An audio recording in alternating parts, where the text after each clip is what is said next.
الحمدللہ الحمدللہ وکفا والصلاة والسلام علی عبادہ الذین اصطفیٰ خصوصاً علی افضلہم وخاتم النبیین محمد الامین وعلی آلہ واصحابہ اجمعین۔ قال اللہ عز وجل فی کتابہ الکریم اعوذ باللہ من الشیطان الرجیم بسم اللہ الرحمن الرحیم۔ یا ایہا الذین آمنوا اذا تداینتم بدین الی اجل مسمى فاکتبوہ ولیکتب بینکم کاتب بالعدل ولا یأبی کاتب ان یکتب کما علمہ اللہ فلیکتب وَلْيُمْلِلِ الَّذِي عَلَيْهِ الْحَقُّ وَلْيَتَّقِ اللَّهَ رَبَّهُ وَلَا يَبْخَسْ مِنْهُ شَيْئًا فَإِنْ كَانَ الَّذِي عَلَيْهِ الْحَقُّ سَفِيهًا أَوْ ضَعِيفًا أَوْ لَا يَسْتَطِيعُ أَنْ يُمِلَّ هُوَ فَلْيُمْلِلْ وَلِيُّهُ بِالْعَدْلِ وَاسْتَشْهِدُوا شَهِيدَيْنِ مِنْ رِجَالِكُمْ فَإِنْ لَمْ يَكُونَا رَجُلَيْنِ فَرَجُلٌ وَامْرَأَتَانِ مِمَّنْ تَرْضَوْنَ مِنَ الشُّهَدَاءِ أَنْ تَضِلَّ إِحْدَاهُمَا فَتُذَكِّرَ إِحْدَاهُمَا الْأُخْرَى وَلَا يَأْبَ الشُّهَدَاءُ إِذَا مَا دُعُوا وَلَا تَسْأَمُوا أَنْ تَكْتُبُوهُ صَغِيرًا أَوْ كَبِيرًا إِلَى أَجَلِهِ ذالکم اقسط عند اللہ واقوام للشہادۃ وادنی الا ترتابوا الا ان تکون تجارۃ حاضرۃ تدیرونها بینکم فلیس علیکم جناح الا تکتبوها وَأَشْهِدُوا إِذَا تَبَايَعْتُمْ وَلَا يُضَارَّ كَاتِبٌ وَلَا شَهِيدٌ وَإِن تَفْعَلُوا فَإِنَّهُ فُسُوقٌ بِكُمْ وَاتَّقُوا اللَّهَ وَيُعَلِّمُكُمُ اللَّهُ وَاللَّهُ بِكُلِّ شَيْءٍ عَلِيمٌ وَإِن كُنتُمْ عَلَىٰ سَفَرٍ وَلَمْ تَجِدُوا كَاتِبًا فَرِهَانٌ مَّقْبُوضَةٌ فَإِنْ أَمِنَ بَعْضُكُمْ بَعْضًا فَلْيُؤَدِّ الَّذِي اؤْتُمِنَ أَمَانَتَهُ وَلْيَتَّقِ اللَّهَ رَبَّهُ وَلَا تَكْتُمُوا الشَّهَادَةَ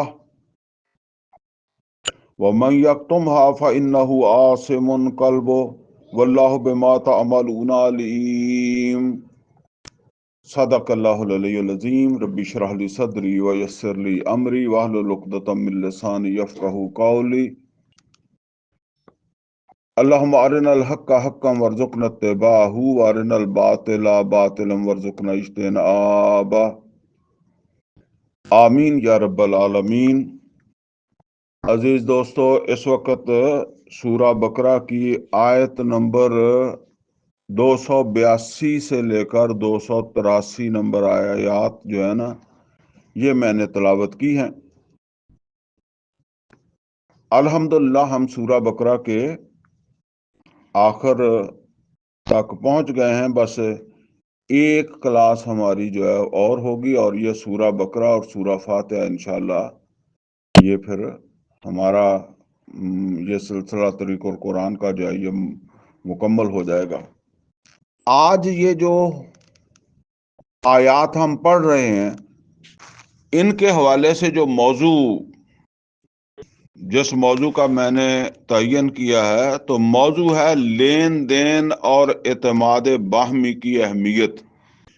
یعنی یہ جو انسانی لین دین ہوتا ہے، معاملات انسانی، ان میں اعتماد برقرار رہنا چاہیے۔ اگر اعتماد برقرار نہ ہو تو پھر معاشرہ جو ہے نا وہ پھر چلتا نہیں ہے، بد اعتمادی اس معاشرے کے اندر ہوتی ہے، کوئی کسی کے اوپر اعتبار کرنے کے لیے جب وہ تیار نہیں ہوتا، اور ظاہر بات ہے کہ اعتبار کرنا پڑتا ہے جب ہم معاشرے کے اندر جو ہے وہ رہتے ہیں۔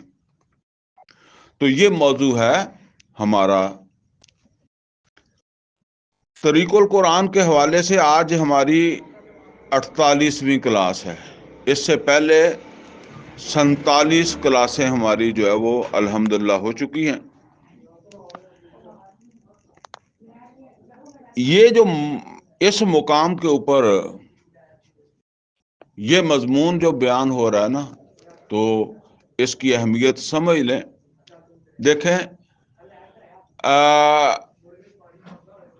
مسلمان مکہ سے ہجرت کر کے مدینے آ چکے ہیں۔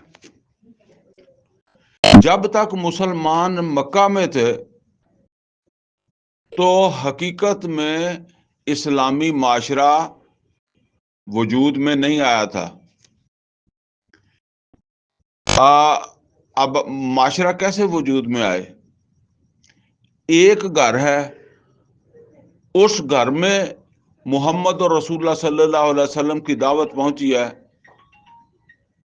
کسی عورت نے قبول کر لیا تو اس کا شوہر وہ مسلمان نہیں ہے، کوئی شوہر ایمان لے آیا تو بیوی مسلمان نہیں ہے، ایک بھائی ایمان لے آیا تو باقی بھائی جو ہے وہ ایمان نہیں لائے۔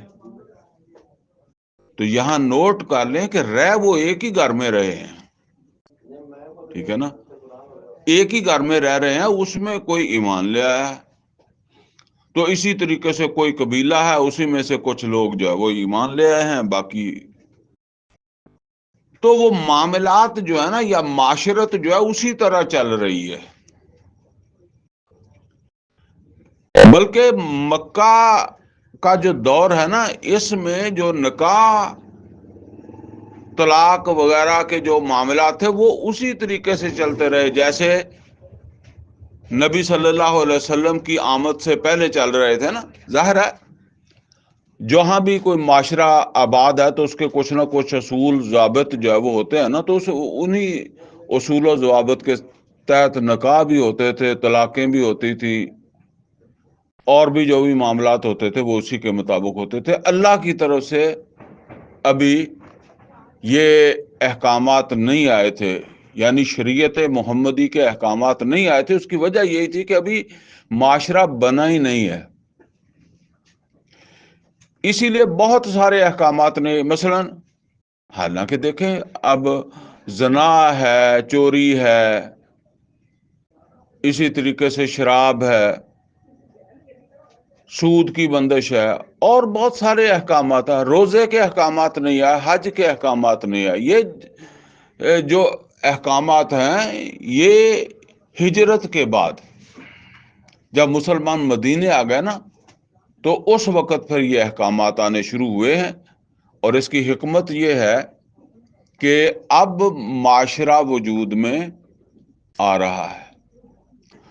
تو یہ سمجھ لیں کہ کوئی بھی معاشرہ جو ہے نا وہ ایک مستحکم معاشرہ تبھی کہلاتا ہے جب ان کے اندر جو ہے نا وہ پیار، محبت، ایک دوسرے کے ساتھ ہمدردی موجود ہو۔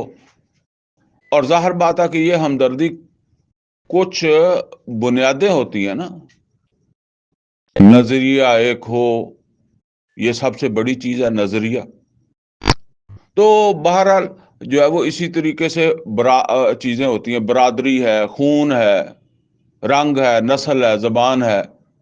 تو بعض اوقات ہم اپنی زبان بولنے والا جو ہے نا اس کا لحاظ کرتے ہیں، ٹھیک ہے، جو ہماری زبان نہیں بولتا ہم اس کا لحاظ بعض اوقات نہیں کرتے۔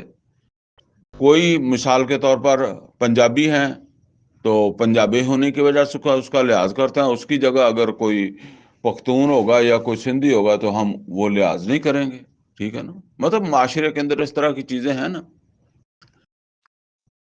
تو اب معاشرہ وجود میں آ رہا ہے، کیونکہ جو بھی ایمان والے تھے انہوں نے ہجرت کر لی، جو ایمان نہیں لائے تھے وہ مکہ میں رہ گئے. تو اب مدینے میں ایک معاشرہ وجود میں آ رہا ہے، اور اس معاشرے کو مستحکم کرنے کے لیے، باہمی طور پر مضبوط کرنے کے لیے پھر کئی سارے اقدام اٹھائے نبی صلی اللہ علیہ وسلم نے، جس میں ایک بڑا جو ہے وہ قدم جو آپ نے اٹھایا وہ مواخات کا معاملہ ہے. اگر آپ حضرات کے علم میں ہے کہ مکے اور مدینے والوں کے درمیان جو ہے نا وہ ایک بھائی چارہ، مواخات، یہ نبی صلی اللہ علیہ وسلم نے قائم کرائی. یہ اسی لیے تھی. اب کئی ساری چیزیں معاشرے کے اندر جو ہے وہ اس کو مستحکم رکھنے کے لیے ہوتی ہیں، خاص طور پہ جب اس نظریے کو قبول کیا ہوا ہو جو محمد رسول اللہ صلی اللہ علیہ وسلم پیش کر رہے ہیں. اب محمد رسول اللہ صلی اللہ علیہ وسلم جو نظریہ پیش کر رہے ہیں نا، آپ ایسے سمجھ لیں کہ اس میں جو ایک اللہ تعالی کا حکم ہے، جس کو یوں سمجھ لیں کہ ریڑھ کی ہڈی کی حیثیت حاصل ہے، وہ ہے جہاد فی سبیل اللہ. اب جہاد فی سبیل اللہ ظاہر ہے کہ ایک ایسا عمل ہے، خاص طور پہ جب وہ قتال کے مرحلے میں داخل ہو رہا. جہاد مکہ میں بھی ہو رہا تھا نا، وہ دعوت و تبلیغ کی سطح کا تھا. لیکن جب جنگ کی سطح کے اوپر ہو رہا تو ظاہر بات ہے کہ جو جنگ لڑنے جاتا ہے تو اسے پتہ نہیں ہوتا کہ میں زندہ واپس آتا ہوں کہ نہیں آتا.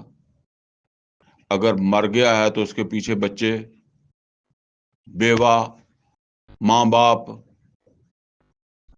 تو اگر اس آدمی کو یہ تحفظ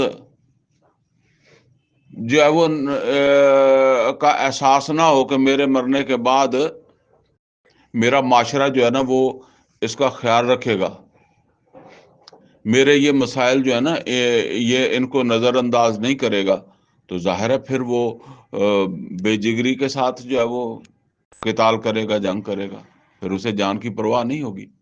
اسی لیے پھر پیچھے ہم پڑھ چکے ہیں اسی سورہ مبارکہ میں کہ احکامات آئے یتیموں کے ساتھ، مسکینوں کے ساتھ جو برتاؤ کرنا ہے، اور ان کے حقوق کا ذکر ہوا. آیت نمبر 177 میں بڑی تفصیل کے ساتھ جو ہے وہ حقوق العباد کا ذکر آیا ہے. اسی طریقے سے پھر نکاح، طلاق، رضاعت، اس طرح کے احکامات بھی جو ہے وہ پھر آئے ہیں. تو اب جو ہے نا وہ ایک یوں سمجھ لیں کہ یہ اگرچہ آیات 3 ہی ہیں لیکن ان کا حجم کافی ہے. یہ بھی معاملات کے حوالے سے، یعنی ان کے اندر جو نصیحت آ رہی ہے وہ معاملات کے حوالے سے ہے، تاکہ معاشرے کے اندر جب افراد ہوں گے تو ان کے ایک دوسرے کے ساتھ معاملات بھی ہوں گے، تو ان معاملات کے اندر جو ہے وہ ایک دوسرے کے اوپر جو ہے وہ اعتماد بھی ہونا چاہیے. تو یہ ہے جی اصل کے اندر جو ہے نا وہ اس کی اہمیت. لیکن ہم عام طور پر ان چیزوں کو اہمیت ہی نہیں دیتے، ان کو نظر انداز کرتے ہیں. ان کا وہ جن مقاصد کے پیش نظر اللہ تعالیٰ نے یہ آیات نازل کی ہیں، یہ ہدایات دی ہیں، نہ وہ مقاصد ہی ہمارے پیش نظر ہیں اور نہ پھر ہم ان کے اوپر جو عمل ہی کرتے ہیں. بہرحال اس کے پھر کئی سارے مضر اثرات جو ہیں وہ معاشرے کے اندر ہمیں نظر آتے ہیں. بس اب اس کو ہم شروع کرتے ہیں. فرمایا یا ایھا الذین آمنو، اے ایمان والو، اذا تداینتم بدین الی اجل مسمى فاکتبوا، جس وقت بھی تم کوئی لین دین کا معاملہ کرو تو اس کو لکھ لیا کرو اس کی مدت سمیت. یعنی یہ ہوتا ہے نا کہ کوئی قرض کا معاملہ ہوا، کوئی اور اس طرح کا چیز ہوتی ہے نا، تو اللہ تعالیٰ کیا فرما رہا ہے؟ یا ایھا الذین آمنوا. اچھا یہاں نوٹ کریں، دیکھیں ایمان والے کہہ کر مخاطب کیا جا رہا ہے. اس کا مطلب کیا ہے کہ ایمان والوں کو ایک بڑی اہم بات کہی جا رہی ہے، ایک اہم نصیحت کی جا رہی ہے، اور وہ کیا ہے کہ اذا تداینتم بدین الی اجل مسمی فاکتبوا. جس وقت کوئی تم لین دین کا معاملہ کرو تو اس کو لکھ لیا کرو اس کی مدت کے ساتھ. مطلب یہ ہے کہ تم کوئی معاملہ کسی کے ساتھ کرتے ہو اور تم یہ چاہتے ہو کہ یہ معاملہ جو ہے نا وہ اتنے وقت کے لیے. مثال کے طور پر ایک آدمی دوسرے آدمی کے پاس جاتا ہے اور وہ اسے کہتا ہے کہ آپ مجھے جو ہے نا وہ 500 روپیہ دے دیں اور میں آپ کو جو ہے نا وہ 2 مہینے بعد لوٹا دوں گا. ٹھیک ہے، تو اب یہ 2 مہینے ایک مدت ہے نا، تو اس کو لکھ لیا کرو مدت سمیت. اچھا بعض اوقات یہ ہوتا ہے کہ جو ہے نا وہ مدت ہم خود ہی نہیں رکھتے. سمجھ گئے نا؟ معاملہ کر لیا تو وہ کہتا ہے کہ جی یا کوئی بات اس طرح کی ہوئی تو وہ کہتا ہے جی کتنی دیر میں واپس کروں گا. آپ کہتے ہیں جی جدوں تیرا دل کرے. پھر اس کا دل کرے گا 50 سال کے بعد اور اس کا دل کرے گا اگلے جان. ٹھیک ہے نا؟ تو پھر آپ شکوہ کریں گے کہ جی میں نے جو یہ کہا تھا وہ کہا تھا. اگر آپ کے ذہن کے اندر یہ بات ہے کہ میں 2 مہینے کے لیے دے رہا ہوں، 2 سال کے لیے دے رہا ہوں، 10 سال کے لیے دے رہا ہوں، تو اس کو وہ مدت لکھو اس کے اندر. اور بعض اوقات اسی طرح ہی ہوتا ہے کہ وہ لوگ کہہ دیتے ہیں جی اچھا جب ہوں گے دے دینا، تو پھر وہ شکوہ بھی کرتے ہیں. جب اتنا دریا دلی کا مظاہرہ کیا تو آپ شکوے کی تو باقی بات ہی نہیں رہے گی. جب اس کے پاس ہوں گے تو دے گا، تمہارا وہ حق ختم ہو گیا ہے. ٹھیک ہے نا؟ لہذا جب وہ بات تمہارے ذہن میں ہے کہ فلاں وقت تک یہ معاہدہ ہے، یہ بات ہے، تو اس کو لکھ لیا کرو. وَلْيَكْتُبْ بَيْنَكُمْ كَاتِبٌ بِالْعَدْلِ. اور چاہیے کہ لکھنے والا، کاتب کہتے ہیں لکھنے والے کو، وہ تمہارے درمیان یہ تحریر لکھے انصاف کے ساتھ، بالعدل. اب یہ سمجھ لیں کہ وہ معاشرہ جو ہے اس میں تو ویسے بھی پڑھے لکھے کم ہیں، لیکن پڑھے لکھے معاشرے کے اندر بھی جو ہے نا وہ پھر لکھائی پڑھائی والے کو خاص بندے ہی ہوتے ہیں. ٹھیک ہے نا؟ وہ اب بھی کوئی آپ نے رجسٹری لکھوانی ہو تو پھر وہ مطلب یہ ہے کہ وہ آپ عام بندے سے تو نہیں لکھواتے. اسٹامپ مل جائے گا، آپ کہیں کہ جی اچھا آپ لکھ دیں، نہیں لکھواتے. ٹھیک ہے نا؟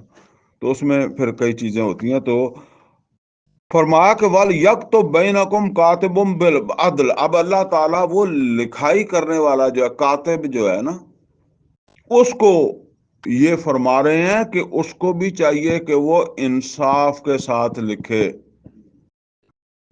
وہ جو معاملہ ہے لین دین کا، اسے انصاف کے ساتھ لکھے. وَلَا يَأْبَ كَاتِبٌ أَن يَكْتُبَ كَمَا عَلَّمَهُ اللَّهُ فَلْيَكْتُبْ. اور لکھنے والا انکار نہ کرے. اب ظاہر ہے کہ یہ کاتب وغیرہ تو پیسے دے کر لکھنے والے تو اب پیدا ہوئے ہیں نا. وہ پہلے زمانے میں تو ایسے فری لکھتے تھے، تو جس نے فری لکھنا ہے وہ تنگ بھی آ جاتا ہے. پیسے والا تو تنگ نہیں آتا، اس نے تو پیسے لینے ہیں نا. تو وہ پھر یہ میں نے اپنے بچپن کے اندر دیکھا ہے نا کہ زیادہ تر لوگ جو ہے وہ پڑھے لکھے نہیں ہوتے تھے، خط آتے تھے ڈاک خانے والے. تو 8ویں 9ویں میں ہم پڑھتے تھے تو دائیں بائیں خواتین کے آ جاتے تھے، ان کے والدین کی طرف سے کوئی خط آ گیا تو وہ پھر جو ہے نا وہ 2 گھنٹے جو ہے نا وہ ہمارا انتظار کرتی تھی کہ بھئی اچھا وہ ادھر گیا ہے، فارغ ہوگا تو پھر خط سنائے گا، تو پھر وہ خط پڑھ کے ان کو سناتے تھے، تو خود نہیں پڑھ سکتی تھی. تو اسی طرح پڑھنا نہیں جانتا، لکھنا نہیں جانتا، تو اب ایک کاتب لکھنے والا جو ہے وہ پھر نخرے بھی کر سکتا ہے اور اس کے اوپر لوڈ بھی زیادہ آ سکتا ہے نا. تو وَلْيَكْتُبْ بَيْنَكُمْ كَاتِبٌ بِالْعَدْلِ وَلَا يَأْبَ كَاتِبٌ أَنْ يَكْتُبَ كَمَا عَلَّمَهُ اللَّهُ فَلْيَكْتُبْ. تو انکار نہ کرے کوئی لکھنے والا لکھائی کرنے سے، یعنی وہ معاہدہ لکھنے سے، جیسے اللہ نے اسے علم دیا ہے تو اس کو بھی چاہیے کہ وہ اسے بانٹے. اللہ نے بھی تو اسے دیا ہے نا، تو وہ آگے اپنے علم سے دوسروں کو مستفید کرے جو اللہ نے علم دیا ہے. فَلْيَكْتُبْ، پابند کیا اسے کہ لکھا کرے، لکھ دیا کرے. وَلْيُمْلِلِ الَّذِي عَلَيْهِ الْحَقُّ وَلْيَتَّقِ اللَّهَ رَبَّهُ، اور لکھوائے وہ جس کے اوپر حق ہے. کس کے اوپر حق ہے؟ جو قرض لے رہا ہے نا اس کے اوپر حق آ رہا ہے واپسی کا، ٹھیک ہے نا. تو اللہ تعالیٰ کہہ رہا ہے کہ وہ جو دینے والا ہے وہ نہیں لکھوائے گا، تحریر کون کروائے گا؟ وہ کروائے گا جو لے رہا ہے، وہ تحریر کروائے گا. وَلْيَتَّقِ اللَّهَ رَبَّهُ، اور وہ تحریر کرواتے وقت ڈرتا رہے اللہ سے جو اس کا رب ہے. وَلْيَتَّقِ اللَّهَ رَبَّهُ، اور تقوی اختیار کرے اللہ کا جو اس کا رب ہے. کیا مطلب ہے اس کا؟ وہ کیا کر سکتا ہے؟ کوئی لکھوانے میں کوئی ایچ پیچ کر دے، کوئی ہیرا پھیری کر دے تو کیا اس سے اس کو فائدہ ہوگا؟ کوئی ڈیٹ لمبی ڈلوا دے، یا کوئی مطلب یہ ہے کہ کوئی جیسے کہتے ہیں نا کہ جی میں نے تو غور نہیں کیا تھا، اس نے لکھوایا تھا، پتہ نہیں کیا لکھوا دیا، پڑھنا مجھے بھی نہیں آتا تھا اس وقت، میں نے دستخط کر دیے. تو وہ ڈرتا رہے اللہ سے، کیونکہ اگر اس نے اس طرح کوئی غلط لکھوا کر، دوسرا پڑھا لکھا نہیں ہے، اتنا چالاک نہیں ہے جس سے لے رہا ہے، تو کوئی اس کو دھوکہ دے کر کوئی فائدہ لے لیا، کوئی وقت یا کوئی 4 پیسے زیادہ اس نے لے لیے، تو کتنی دیر کھا لے گا؟ ہم کہتے ہیں آخر تو وہ ختم ہو جائیں گے. ان پیسوں سے، اس ہیرا پھیری سے وہ پلے گا نہیں. پالے گا کون؟ پالے گا تو اسے رب. وَلْيَتَّقِ اللَّهَ رَبَّهُ، جو اس کا رب ہے اس نے پالنا ہے. اس ہیرا پھیری کی بچت جو ہے، یا ہیرا پھیری کا جو اس نے اضافہ کر لیا ہے، اس سے اس کی یا اس کے خاندان کی یا اس کے بچوں کی پرورش نہیں ہونے والی. اس کی پرورش یا اس کے خاندان کی پرورش کرنے والا اللہ ہے، لہذا اس سے ڈرتا رہے، اس پر اعتماد رکھے، اس پر بھروسہ رکھے کہ وہ ہے میری پرورش کرنے والا. میں اب اس سے قرض لے رہا ہوں تو اس کو کوئی دھوکہ دے کے اس کے ساتھ کوئی زیادتی کر لوں، تو ایسا نہ کرے. وَلَا يَبْخَسْ مِنْهُ شَيْئًا، لہذا اللہ سے ڈرتے ہوئے، اسے رب مانتے ہوئے لکھوانے میں کوئی کمی بیشی نہ کرے.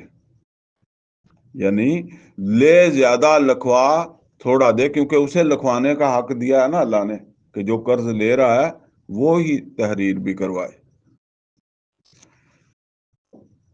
فَإِنْ كَانَ الَّذِي عَلَيْهِ الْحَقُّ سَفِيهًا أَوْ ضَعِيفًا أَوْ لَا يَسْتَطِيعُ أَنْ يُمِلَّ هُوَ فَلْيُمْلِلْ وَلِيُّهُ بِالْعَدْلِ. اگر بالفرض وہ ناسمجھ ہے، دیکھیں ناسمجھ ہونا اور بات ہے. ناسمجھ صرف بچے ہی نہیں ہوتے، بڑے بھی ناسمجھ ہو جاتے ہیں. آپ کو پتا کہ یہ کوئی بعض اوقات معاملہ کرتے ہیں تو آپ کسی سے جا کر مشورہ کرتے ہیں کہ یار مجھے اس کا پتہ نہیں ہے، فلاں آدمی یہ میں نے پلاٹ لینا ہے لیکن پتہ نہیں یہ پلاٹ لینے میں کس کس چیز کو جو ہے نا وہ پیش نظر رکھنا چاہیے. تو جس کا کوئی اس طرح کا کام ہو، لین دین کا، پلاٹ خریدنے کا، بیچنے کا، تو آپ اس سے مشورہ کرتے ہیں کہ میں لے رہا ہوں، آپ کا کیا مشورہ ہے. اسی طرح کو گاڑی لین دین میں لے رہے ہوں تو کسی جس کو کوئی گاڑیوں کی سمجھ ہے اس سے بھی آپ مشورہ کر لیتے ہیں نا. تو اب کوئی آدمی جو ہے اسے ایسی سمجھ نہیں ہے، تحریر نہیں کروا سکتا.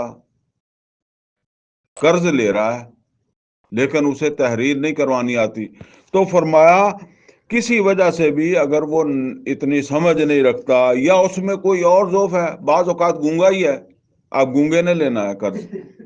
قرض تو اس کی ضرورت ہے نا، گونگا ہے اس زبان سے، وہ کیسے لکھوائے گا.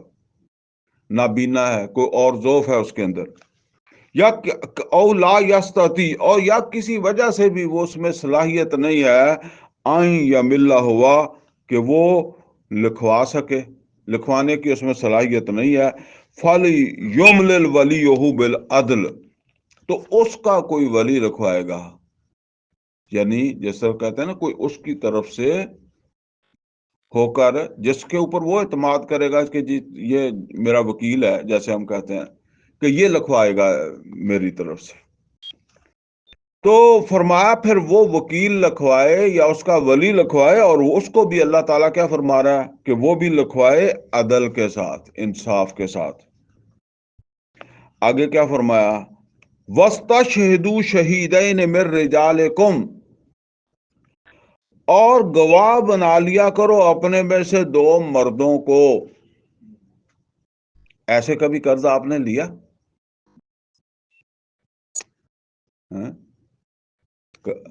کبھی ایسے قرض لیا کہ کوئی آدمی جو ہے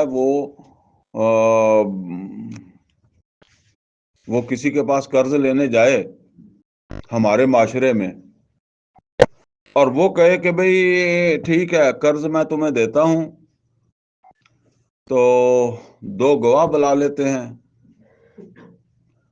اور تحریر کر لیتے ہیں، ٹھیک ہے. تو وہ کیا کہے گا؟ وہ کہے گا آپ کو میرے اوپر اعتبار نہیں ہے، ٹھیک ہے نا. خاص طور پر یہاں یہ نہیں ہے کہ آپ بھائی نے بھی بھائی سے لینا ہے تو پھر بھی لکھے. یہاں یہ تو نہیں کہا کہ اب وہ جو دور برادری کا ہے، جو برادری سے باہر کا ہے، وہ قرضہ لینے ہے. کوئی بھی لینے آ رہا ہے نا، آپ نے دے رہے ہیں لینے کی نیت سے کہ بھئی واپس بھی میں نے لینا ہے. تو اگر ایک دوست آئے دوسرے دوست کے پاس اور اسے آ کے کہے جی مجھے قرضہ چاہیے، میں آپ کو جو ہے وہ 1 مہینے بعد واپس کر دوں گا، اور دو بندے بلا لیں جی اور تحریر کر لیتے ہیں، تو وہ ناراض ہو جائے گا یا لے کے جائے گا قرض؟ کیا سمجھتے ہیں؟ وہ ناراض ہو جائے گا. وہ کہے گا جی یہ آپ کو اعتماد ہی نہیں ہے میرے اوپر. کوئی رشتہ دار آ جائے، ٹھیک ہے، تو ناراضگی بن جائے گی کہ دیکھیں جی میں اب ان مسئلوں کو سمجھیں. یہ کوئی مسئلہ ہے جو اللہ اتنا اہتمام سے بیان کر رہا ہے نا. اب یہ کبھی کسی اہل حدیث نے، کسی دیوبندی نے، کسی جو سارا زور رفع دین پر لگا دے گا یا اونچی آمین پر لگا دے گا، تو اس نے کبھی اس پر کبھی زور لگایا؟ تو اس کو مانیں گے تو سارے ہی کہ ہاں ہے قرآن میں، ٹھیک ہے نا. لیکن عمل کوئی نہیں کرے گا، نہ بریلوی، نہ دیوبندی، نہ اہل حدیث، نہ شیعہ. اور کر کے دیکھ لیں. اسی طرح جیسے میں کہتا ہوں نا کہ پردے کے اوپر عمل نہیں کرے گا، نہ اہل حدیث، نہ بریلوی، نہ شیعہ. وہ تھوڑا بہت جو باہر سے کئی کر لیتے ہیں گھر میں، ان کے بھی نہیں ہوتا. ان کے بھی وہ دیور جیٹھ والا پردہ نہیں ہوتا، وہ بہنوئی اور داماد والا پردہ ان کے بھی نہیں ہوتا. باہر باہر ہی پردہ ہوتا ہے، ٹھیک ہے نا. یہ پردہ اسلام کا پردہ نہیں ہے، ٹھیک ہے نا. اسلام کا پردہ تو وہی ہے جو محمد رسول اللہ صلی اللہ علیہ وسلم کے گھر میں تھا، ٹھیک ہے نا؟ تو بہرحال اللہ تعالیٰ کہتا ہے کہ وَاسْتَشْهِدُوا شَهِيدَيْنِ مِن رِجَالِكُمْ، اپنے مردوں میں سے دو کی گواہی بھی ڈال لیا کرو اس تحریر پر، دو کو گواہ بنا لیا کرو، ایک لکھنے والا، دو گواہ، پھر دستخط جس نے دینے اس نے بھی کر لینے اور جس نے لینا اس نے بھی کر لینا۔ کتنے بندوں کی ایسے میں آ گئی ہے۔ اچھا، فَإِن لَمْ يَكُونَ رَجُلَيْنِ، پھر اگر تمہیں دو مرد نہ مل سکیں، فَرَجُلٌ وَامْرَأَتَانِ مِمَّا تَرَاضَوْنَ مِنَ الشُّهَدَاءِ، تو پھر ایک مرد تو ضروری ہے اور دوسرے مرد کی جگہ دو عورتیں بھی رکھ سکتے ہیں، جن پر تم راضی ہو بطور گواہ۔ مطلب یہ ہے کہ وہ دونوں کا راضی ہونا ضروری ہے، یہ نہیں کہ آپ کہیں کہ جی ایک پارٹی کہے کہ جی یہ گواہ ہے، دوسرا کہے اس کی گواہی مجھے نہیں منظور، دونوں کو منظور ہونی چاہیے، اور جو ہے وہ کوئی بعد میں مسئلہ پیدا نہ ہو۔ تو جو ہے نا وہ جن کے اوپر تم رضامند ہو تو وہ ان کی گواہی بھی اس کے اوپر جب ہونی چاہیے۔ یہاں ایک بات اور بتائی جا رہی ہے، وہ بات یہ ہے کہ یہ دو عورتوں کا کیوں کہا گیا، ایک عورت کا کیوں نہیں کہا، کافی نہیں ہے، ٹھیک ہے نا؟ تو یہ بھی ایک اہم بات ہے، اس کو بھی سمجھ لیں۔ اللہ تعالیٰ نے فرمایا ان تضل احدہما فتذکر احدہما الاخری، کہ اگر ان میں سے ایک عورت بھول جائے تو دوسری اس کو یاد کرائے۔ اچھا، اب بعض اوقات لوگ اس طرح بھی سوچتے ہیں کہ اگر مرد بھول جائے گا تو اس کو کون یاد کرائے گا، عورت تو ایک بھول گئی، اس میں بھی یہ ہو سکتا ہے کہ دونوں ہی بھول گئی، تو پھر تو یہاں یہ سمجھ لیں کہ ایک حد تک احتیاط ہوتی ہے۔ میں وہ ایک بات آپ کو بتاؤں، چلیں تھوڑا سا لطیفے والی ہو جائے۔ پہلے یہ جو ٹیچی کیس وغیرہ جنہیں بریف کیس کہتے ہیں، اس طرح کے جو ہوتے تھے نا، ان کو ساتھ ایک ہی چابی آتی تھی۔ تو نیا یہ سلسلہ چلا، اب تو خیر کئی آ جاتی ہیں نا، تین چار بھی آ جاتی ہیں، تالے کے ساتھ 3-4 چابیاں آ گئی۔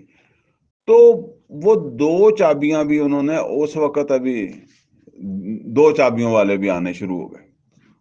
میں اور میرا ایک دوست جو ہے نا وہ گئے لینے کے لیے کراچی، بوری بازار ہے بڑا کاروباری مرکز، وہاں لینے گئے تو وہاں ایک بورا، یہ بوری ایک برادری ہے، شیعوں کا ایک فرقہ ہے بوہری، تو وہ وہاں بزنس پہ ان کا ہولڈ ہے، تو وہ بورا جو تھا نا اس کی دکان میں ہم گئے، تو اس نے ہمیں جو ہے نا وہ دکھایا کہ یہ دیکھ لیں وہ دیکھ لیں، بڑی دکان تھی جس طرح وہ پھر وہ بیچنے والے دکھاتے ہیں نا۔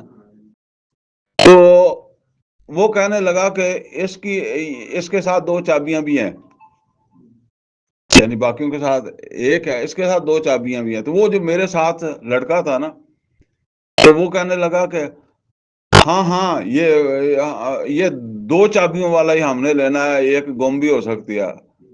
تو وہ اتنا آپ سمجھ لے کہ اس نے ایک دم سے اس نے کہا ہاں آپ ٹیچی کیس بھی 2 لے جائیں، ٹیچی کیس بھی تو ایک گم ہو سکتا ہے نا یا بریف کیس بھی 2 لے جائیں، یہ بھی تو گم ہو ہی سکتا ہے، دوسرا پھر آپ استعمال کر۔ تو اب وہ دونوں بھی گم ہو سکتے ہیں، ایک احتیاط کی ایک حد اللہ نے بتا دی ہے۔ اچھا، اب یہ بات رہی کہ عورت جو ہے نا، دیکھیں سب کا پیدا کرنے والا کون ہے؟ اللہ ہے، تو اللہ کو پتا ہے سب سے زیادہ ذہنی دباؤ میں کون رہتا ہے؟ جو ماتحت ہوتا ہے نا، وہ رہتا ہے۔ آپ اگر کوئی ملازمت آپ کرتے ہیں نا، تو آپ دیکھیں گے کہ وہ جو نیچے والے ہوتے ہیں نا، وہ بول نہیں سکتے اپنے آفیسر کے اوپر، لیکن اندر ہی اندر کیا کرتے ہیں، جو برا بلا اس کو بولتے ہیں۔ اور وہ دفتر میں جب تک وہ بڑا آفیسر بیٹھا ہے وہ بھی بیٹھے ہیں، اور دل میں کیا کہتے ہیں، یہ اٹھ کے جائے گا تو پھر ہی ہم اٹھیں گے۔ اچھا، پھر وہ اس کے پاس اختیار ہے، وہ کسی کی بےعزتی کر دے، کسی سے زیادہ کام لے لے، ٹھیک ہے نا، وہ نہ نہیں کر سکتا۔ میری بات سمجھ آ رہی ہے؟ تو گھر میں افسر کون ہے؟ گھر میں ہوتا ہے مرد۔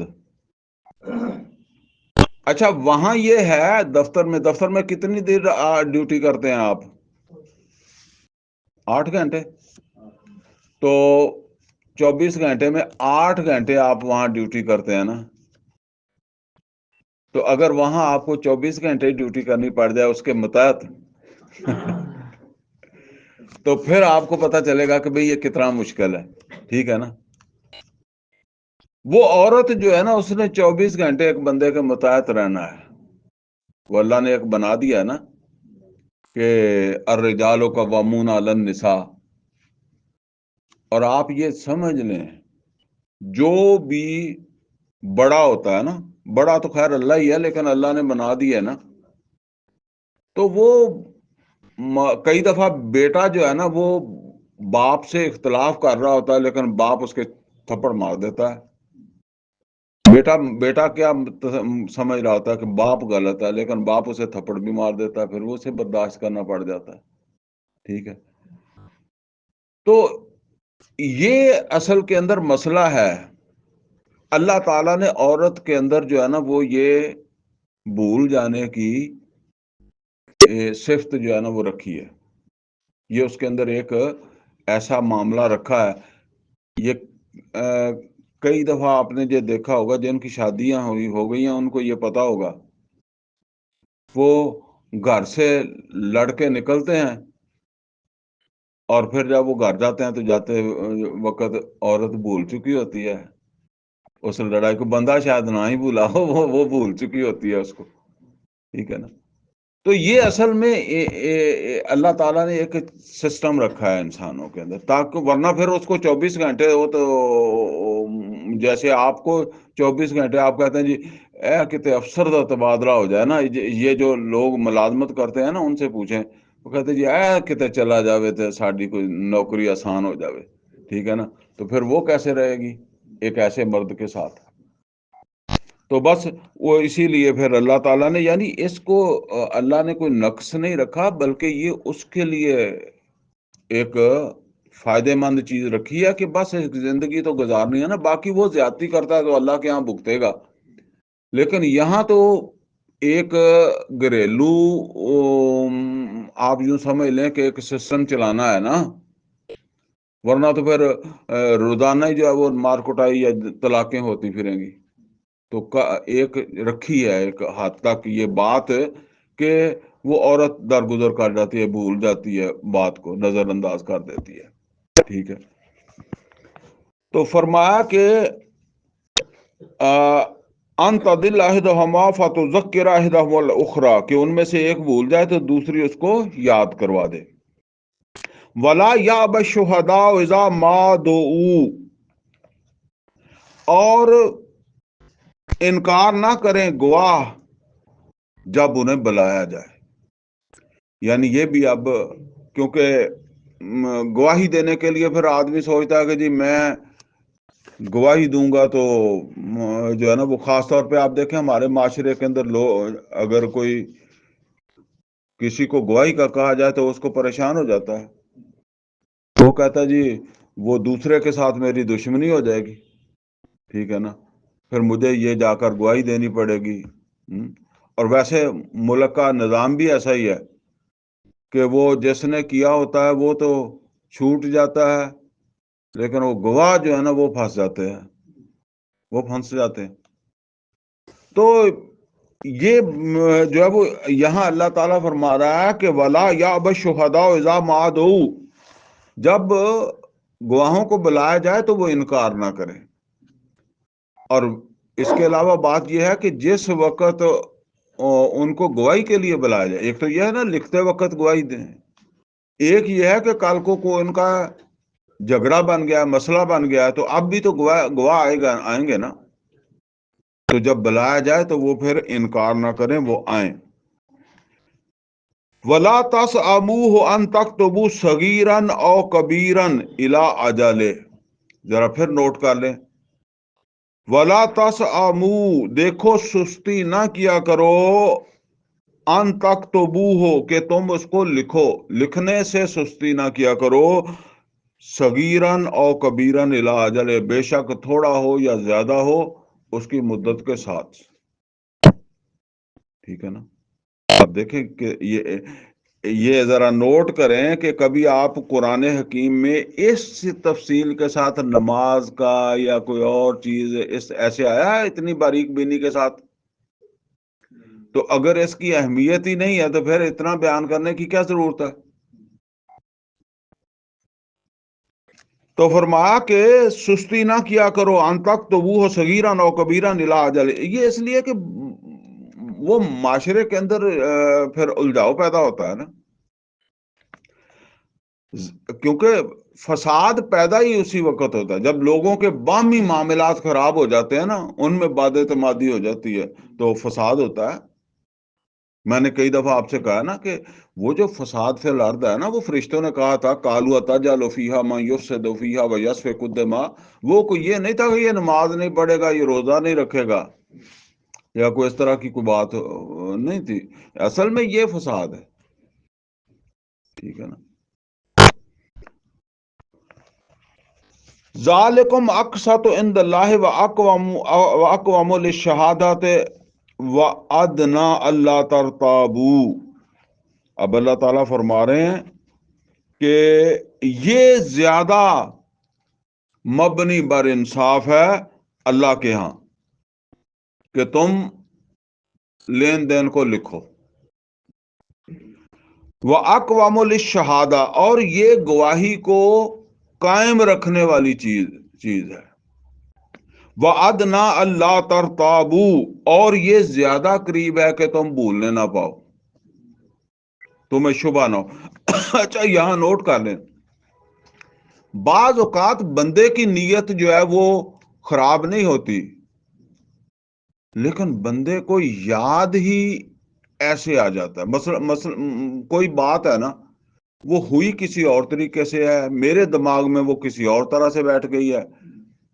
اب میں تو قسم بھی کھا دوں گا، قرآن بھی اٹھا لوں گا، خانہ کعبہ بھی سر پہ رکھ لوں گا کہ جی ایسے ہی ہے، کیونکہ اب وہ میرے ذہن کے اندر اس طرح بیٹھ گئی، حالانکہ وہ اس طرح نہیں تھی، وہ کسی اور طرح تھی.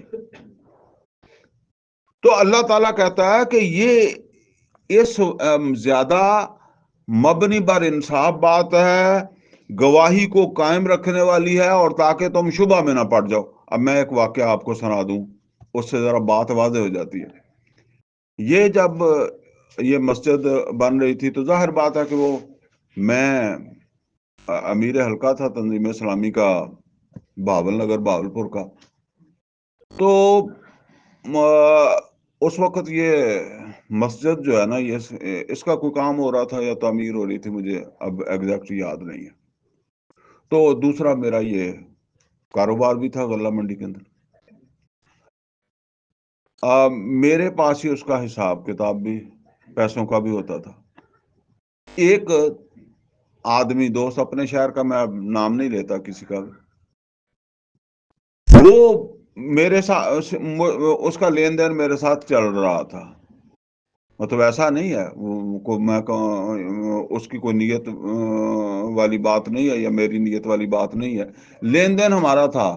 کئی دفعہ پیسے اس نے دے دیے، وہ کوئی 10 مہینے بعد واپس لینے آ گیا. یعنی اس طرح کا اس کا میرا سلسلہ چلتا تھا. بعض اوقات جس طرح ہوتا ہے نا کہ ہمارے پھر وہ کئی لوگوں کے پاس پیسے ہوتے ہیں تو پیسے بھی پکڑا دیتے ہیں. اچھا ایک دفعہ وہ آیا میرے پاس، اچھا آتا اسی طرح ہی تھا کہ کوئی 9-10 مہینے بعد ہی اس کا پھر آنا ہوتا تھا، تو اس نے مجھ سے کچھ پیسے لیے، بس فرض کر لیں کہ 1 لاکھ روپے اس کا تھا، تو اس نے 50,000 مجھ سے لے لیا، تو 50,000 وہ مجھے دے گیا کہ یہ مسجد کے کھاتے میں ڈال دیں، میری طرف سے مسجد میں ڈال دیں۔ پیسے اوپر نیچے ہو سکتے ہیں، مجھے ایگزیکٹ یاد نہیں ہے کہ وہ 1 لاکھ تھا یا کتنا تھا، بہرحال میں ایک سمجھا بات بتا رہا ہوں، بات ہے ایسے۔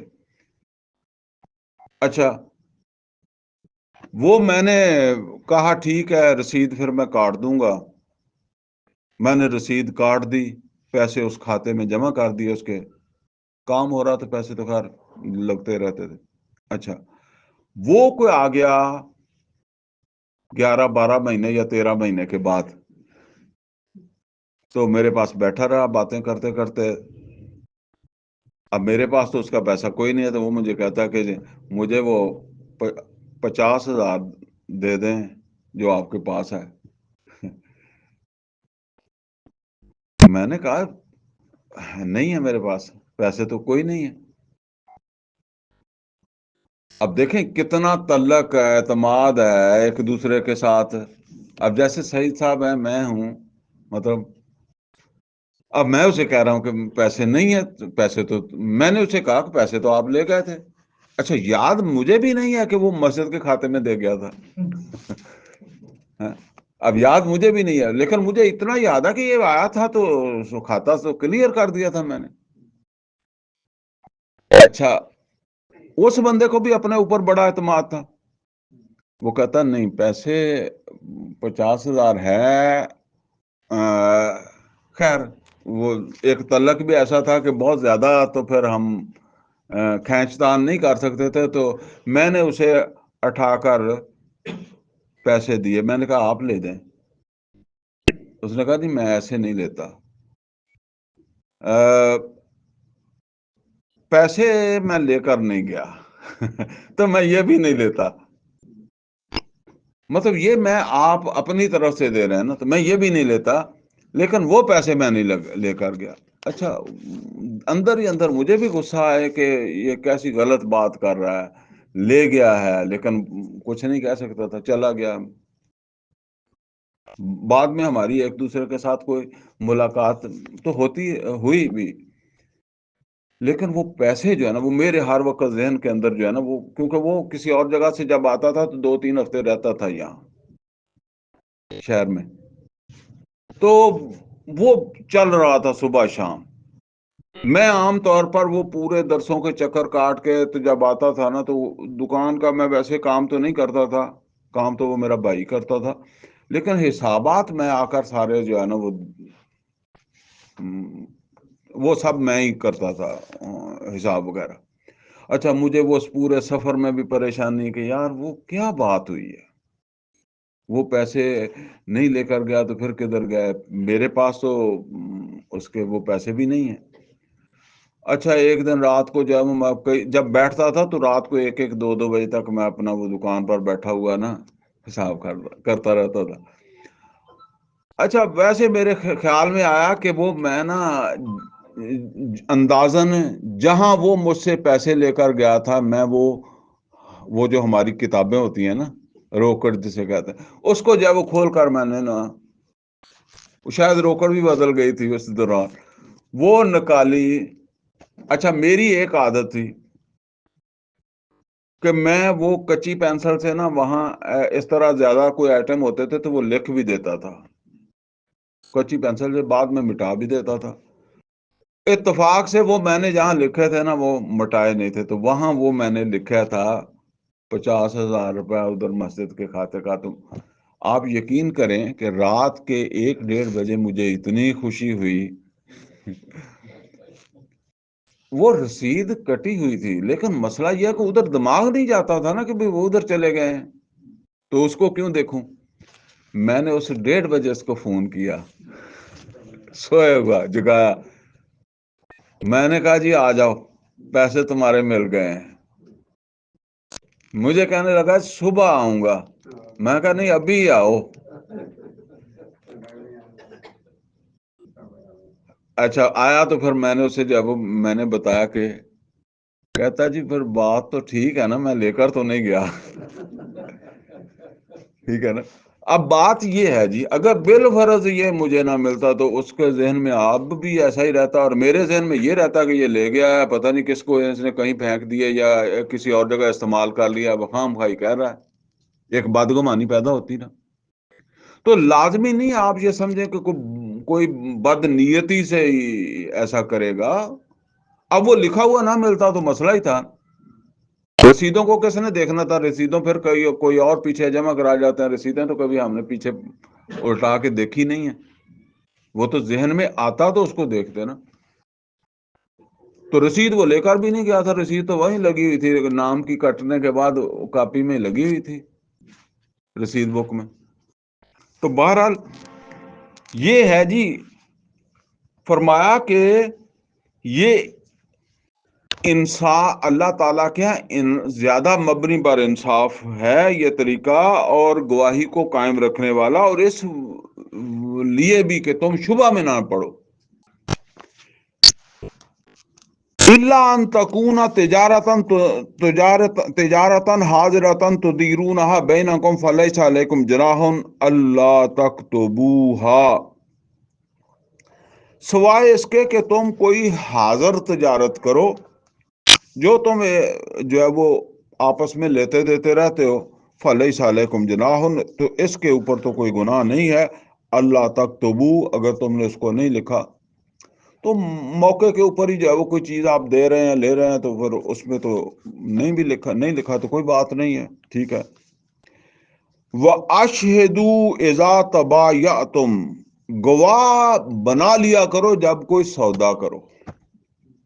سودا سے مراد یہ ہے کہ کچھ سودا ہو رہا ہوتا ہے نا، تو سودے میں ایک ٹائم بھی آ جاتا ہے، تو بعض اوقات جو ہے نا وہ ایسا بھی ہوتا ہے نا، کوئی کسان ہے، اس سے آدمی جا کے کہتا ہے کہ جی مجھے 20 من گندم چاہیے، یہ پیسے آپ لے لیں۔ اسی وقت پیسے طے ہوگی، اس نے پیسے دے دیے، تو اس نے کہا جی وہ جب فصل آئے گی تو مجھے 20 من گندم دے دینا۔ تو اب یہ سودا ایک ہو گیا، یہ اس میں ایک چیز ضروری ہے کہ اگر وہ سودا ہوا ہے نا تو پھر اس نے پیسے بھی دے دیے ہوں، ٹھیک ہے نا، یا اگر وہ ادھار ہے تو پھر اس نے وہ چیز حوالے کر دی ہے، ٹھیک ہے نا، چیز حوالے کر دی، اب پیسے رہ گئے ہیں آگے دینے کے لیے، ٹھیک ہے نا۔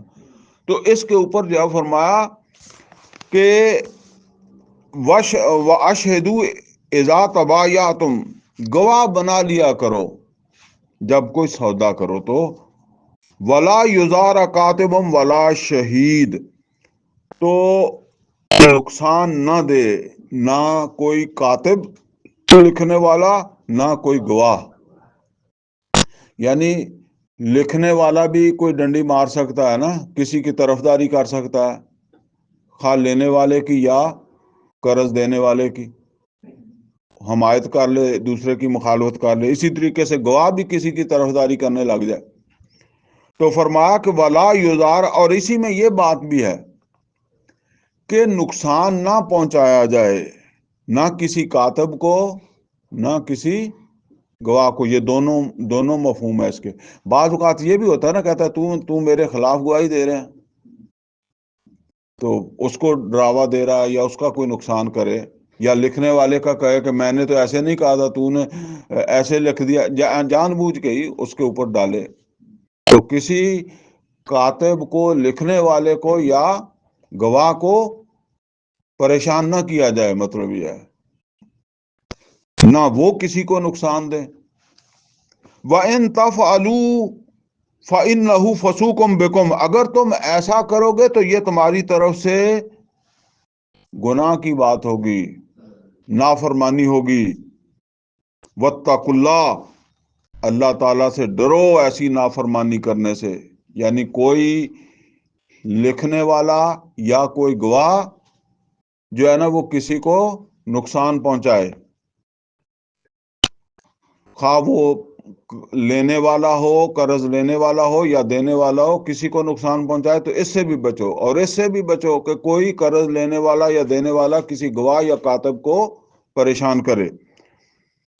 وَيُعَلِّمُكُمُ اللَّهُ، اللہ تم کو تعلیم دے رہا ہے، اللہ تمہیں سکھا رہا ہے۔ تو جب جس نے یہ اللہ تو سکھا رہا ہے نا، تو کتنے لوگ ہم میں سے سیکھے ہیں؟ میں نے آپ کو بتایا نا کہ جس طرح وہ کوئی بہنوئی آ جائے تو آپ اسے کہیں کہ بھئی یہ گھر میں تو پردہ ہے، اس حساب سے آیا جایا کر، کوئی داماد ہے، تو وہ سیکھا ہوا ہے؟ وہ تو آپ کو سکھائے گا کہ جو ہے نا وہ میری رشتہ داری ہوئی نہیں ہے، پھر آپ کے ساتھ تو پھر میری رشتہ داری ہوئی نہیں ہے اگر یہ پردے ہیں تمہارے گھر میں تو ہیں۔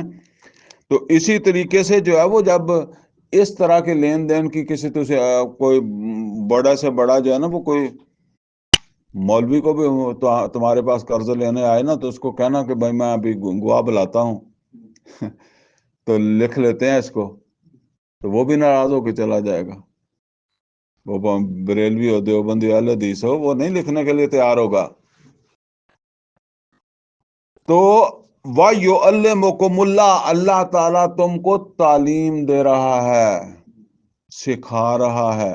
یہ قرآن جو ہے نا یہ ہماری تعلیم ہے، ٹھیک ہے نا، یہ نوٹ کر لیں، یہ ہماری تعلیم ہے۔ لیکن بدقسمتی یہ ہے نا کہ وہ تعلیم جب پڑھتے ہی نہیں ہے تو تعلیم کیسے ہو جائے گی؟ یہ ہے اصل تعلیم، ٹھیک ہے نا، یہ ہے اصل تعلیم، جسے کہتا ہے نا علّمَ یعلم تعلیماً۔ میں اسی لیے وہ کئی دفعہ کہا کرتا ہوں نا کہ یہ ہے اصل تعلیم، قرآن کی تعلیم اللہ نے دی ہے، یہ جس کو ہم نے چھوڑ دیا، بالکل نظر انداز کر دیا۔ وَيُعَلِّمُكُمْ، تم کو تعلیم دے رہا ہے اللہ کہ تم ایسا کیا کرو۔ تو میرا مطلب یہ ہے کہ اللہ تعلیم دے رہا ہے، اللہ سکھا رہا ہے، تو اگر کرنا نہیں ہے تو پھر تو یہ سمجھ لیں ایک حد تک تعلیم جو ہے نا یہ تو سب کے لیے ہے، ایک حد تک۔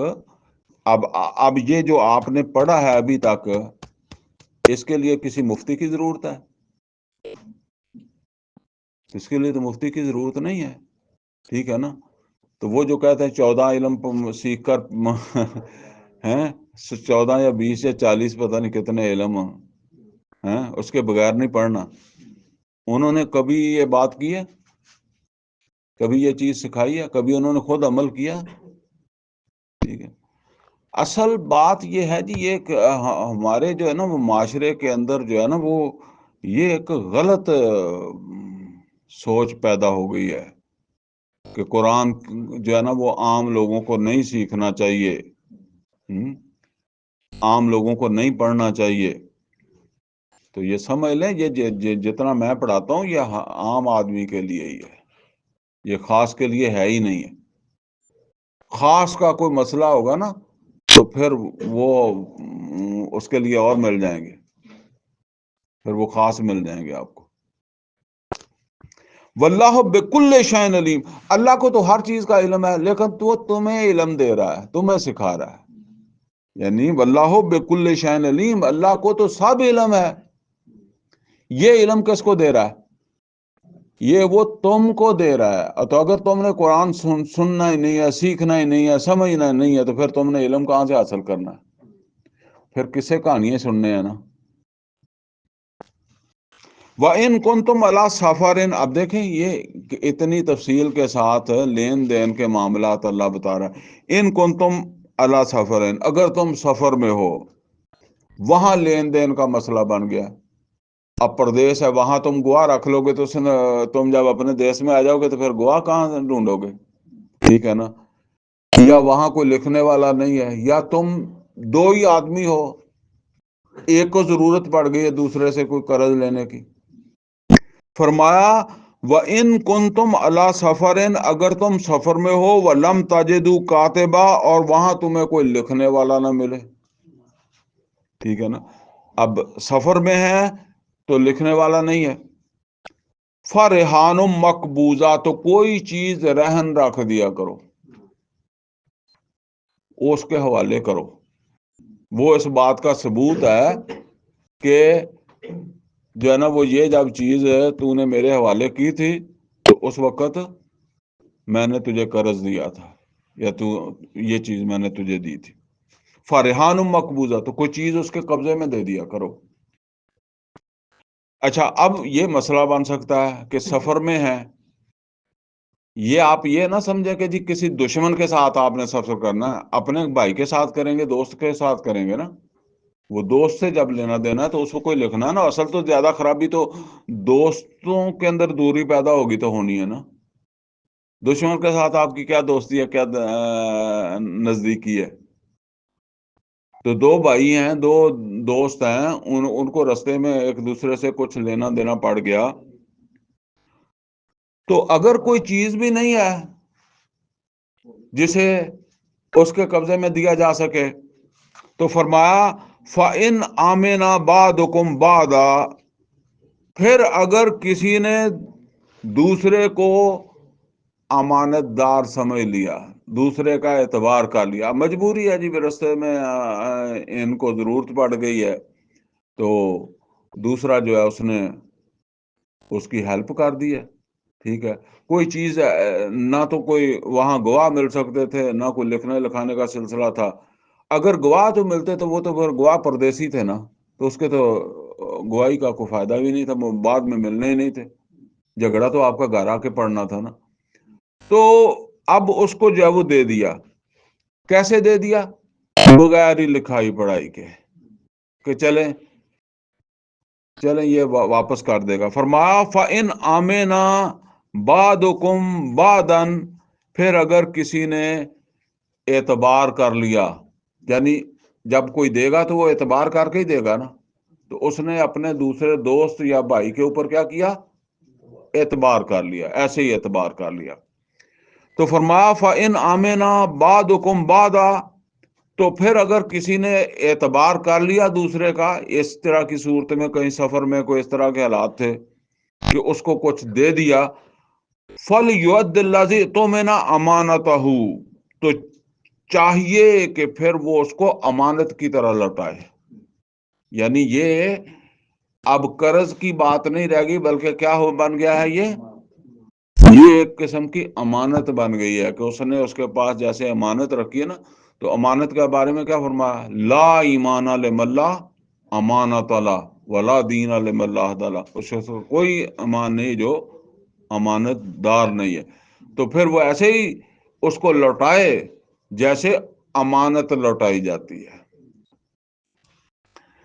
وہ یہ سمجھے کہ جی چلیں لکھا پڑا تو ہے کچھ نہیں، تو جو ہے نا وہ ہضم کر جاؤ. ٹھیک ہے نا. اور یہ نبی صلی اللہ علیہ وسلم نے یہ بھی فرمایا ہے کہ اللہ تعالی یہ فرماتا ہے کہ جب کوئی شخص کسی کو کوئی قرض دے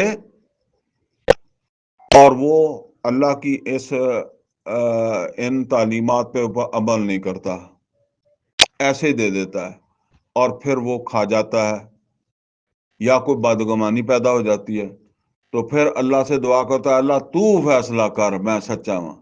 تو اللہ اس کی کوئی امداد نہیں کرتا، اس لیے کہ اللہ تعالیٰ نے جس طرح کہا تھا اس نے تو اس طرح کیا ہی نہیں ہے.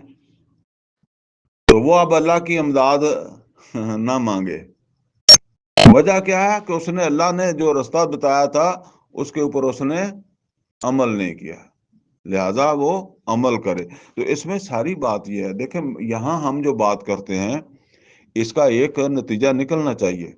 بالفرض آپ کسی کے داماد ہیں، تو جب آپ اس کے گھر جاتے ہیں تو وہ اپنے گھر والوں کو پردہ کراتا ہے، تو آپ کو خوشی ہونی چاہیے کہ یہ دین پر عمل کروا رہا ہے. ٹھیک ہے نا. چلیں جو آپ کا داماد ہے اس کو تو عقل سمجھ نہیں ہے، اس نے نہیں سیکھا ہے، تو آپ نے تو سیکھا نا.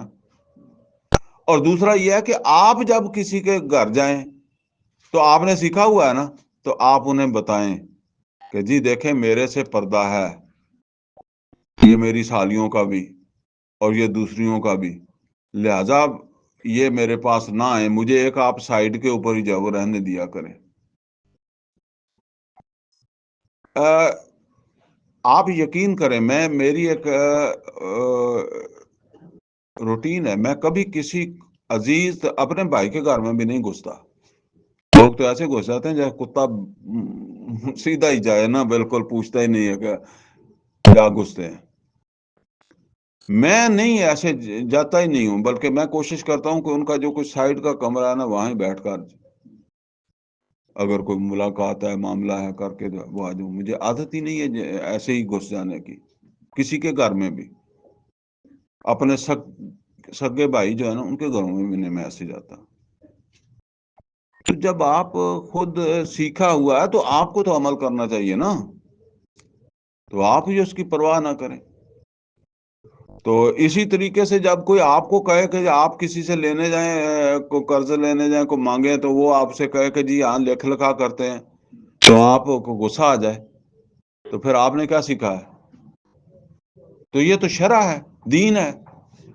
یعنی ایک طرف آپ کو یہ پریشانی ہو جائے کہ اس نے رفع اجدان سے نماز پڑھی ہے، اس نے بغیر رفع اجدان کے پڑھی ہے جس کا قرآن میں ذکر ہی نہیں ہے، اور دوسری طرف اتنی بڑی بات ہے جس کا اتنی تفصیل کے ساتھ اللہ تعالیٰ نے جو ہے وہ فرمایا ہے، اور اس کی کوئی پریشانی نہ ہو۔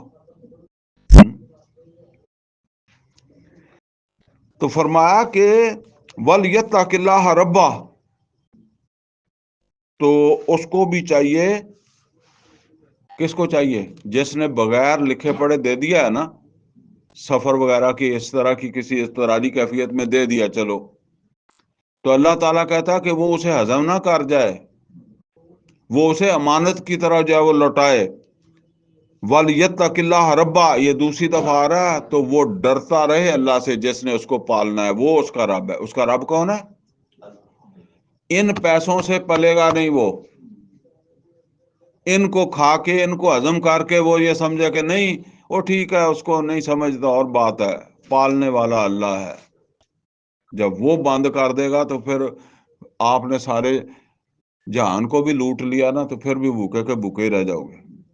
یا آپ کئی دفعہ اپنے معاشرے کے اندر جو وہ دیکھیں نا، تو کئی لوگ جو ہوتے ہیں جو آیا اس کو لوٹ لیا، جو آیا اس کو لوٹ لیا، پھر حالات ان کے وہی رہتے ہیں، ٹھیک ہے نا، بھوکے دے بھوکے۔ ولا تکتموا الشہادہ، اور دیکھو گواہیوں کو چھپایا نہ کرو۔ اب یہ وہ پہلے سپارے کے آخر کے اوپر جو ہے وہ ہم نے پڑھا تھا نا کہ ومن اظلم ممن کتم شہادۃ عندہ من اللہ، اس سے بڑھ کر کون ظالم ہے جو جس کے پاس اللہ کی طرف سے گواہی ہو تو وہ اس کو جو ہے وہ چھپائے۔ تو اب دیکھیں یہ عام گواہیوں کے بارے میں حکم ہے، اس کو چھپایا نہ کرو۔ اب مسئلہ ہی کیا ہے؟ مسئلہ کہتا ہے، بندہ کہتا ہے جی اب نہ چھپائیں تو ہم مارے جاتے ہیں، ٹھیک ہے نا، اب ہمارے حالات اسی طرح کے ملک کے ہیں نا، تو اب یہ سمجھ لیں، میں وہ کہا کرتا ہوں کہ دیکھیں جیسے ہم رشوت دیتے ہیں نا، ہم کہتے ہیں جی ہمارا کام جائزہ ہوتا نہیں ہے تو رشوت دیتے ہیں، یہ کافی نہیں ہے۔ چلیں ٹھیک ہے، آپ کا جائز کام ہے، آپ نے رشوت دے کر کروا لیا، تو کم از کم جس وجہ سے آپ نے رشوت دی ہے وہ یہ نظام ہے، طاغوت کا نظام، آپ نے اس کو کیوں قبول کیا ہے؟ آپ نے اس نظام کو ہٹانے کے لیے، اس کی جگہ وہ عدل و قسط کا نظام لانے کے لیے آپ نے کیا کوشش کی ہے؟ آپ کے کتنے پیسے لگتے ہیں، کتنا وقت لگتا ہے، کتنی صلاحیت لگتی ہے، کتنی پریشانی آپ کو ہوتی ہے، ٹھیک ہے نا، کوئی پریشانی تو ہونی چاہیے نا۔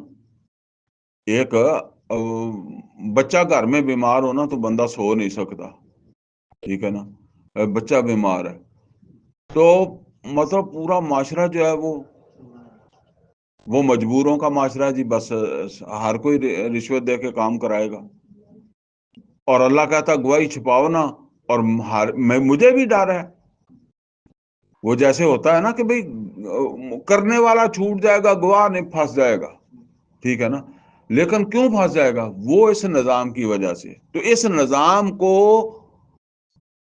میں ناپسند کرتا ہوں، تو میں نے اس نظام کو سے نفرت جو ہے اس کے لیے کیا کر رہا ہوں؟ دیکھیں نا، اب آپ یہ پارٹیاں ہیں نا، تو یہ ایک دوسری کو پسند نہیں کرتی نا، یہ عمران خان، نواز شریف، دوسرے تیسرے، یہ مطلب ایک دوسرے کو ناپسند کرتے ہیں نا۔ تو کیا کیا کوشش کر رہے ہیں ہم کہ جی یہ نظام ہمیں ناپسند ہے، ہم اس کی جگہ اللہ کا نظام لانا چاہتے ہیں، اور اس کے لیے ہم یہ کوشش کر رہے ہیں، یہ میرے وسائل لگ رہے ہیں، یہ میرا وقت لگ رہا ہے، یہ میری صلاحیت لگ رہی ہے۔ یہی جہاد ہے فی سبیل اللہ۔ جہاد فی سبیل اللہ اصل کے اندر اس نظام کو، اللہ کے نظام کو، طاغوت کو ہٹا کر اللہ کے نظام کو لانے کی جد و جہد کا نام ہے۔ تو فرمایا ولا تک تم الشہادہ، دیکھو گواہیوں کو چھپایا نہ کرو، اور سب سے بڑی تو یہ اللہ کی گواہی ہے۔ ومن اظلم ممن کتم شہادۃ عنده من اللہ، یہ اللہ کا قرآن کس لیے ہے؟ یہ دوسروں تک پہنچانے کے لیے ہے۔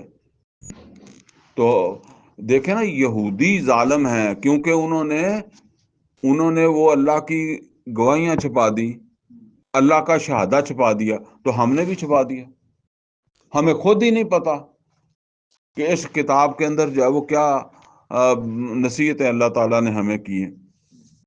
وَمَنْ يَكْتُمْهَا فَإِنَّهُ عَاصِمٌ قَلْبُهُ، جس نے بھی گواہی کو چھپایا اس نے اپنے دل کو گناہ سے آلودہ کر لیا، گناہ گار کر لیا، اس نے اپنے دل کو آلودہ کر لیا۔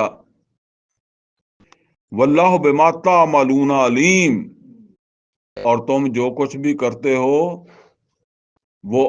وہ اللہ تعالیٰ کی تعلیم کے مطابق ہے یا اس کے برخلاف ہے؟ تم اپنے دل کو صاف رکھنے کی کوشش کرتے ہو یا اپنے دل کو آلودہ کرتے ہو؟ اللہ کے علم میں ہے، تو اسی کے مطابق اللہ تعالیٰ نے تم سے معاملہ کر لینا ہے۔ اللہ تعالیٰ سے دعا ہے کہ اللہ ہمیں قرآن کا فہم عطا فرمائے، عمل کی توفیق عطا فرمائے۔ اقول قولی ھذا واستغفرہ لی ولکم ولسائر المسلمین والمسلمات۔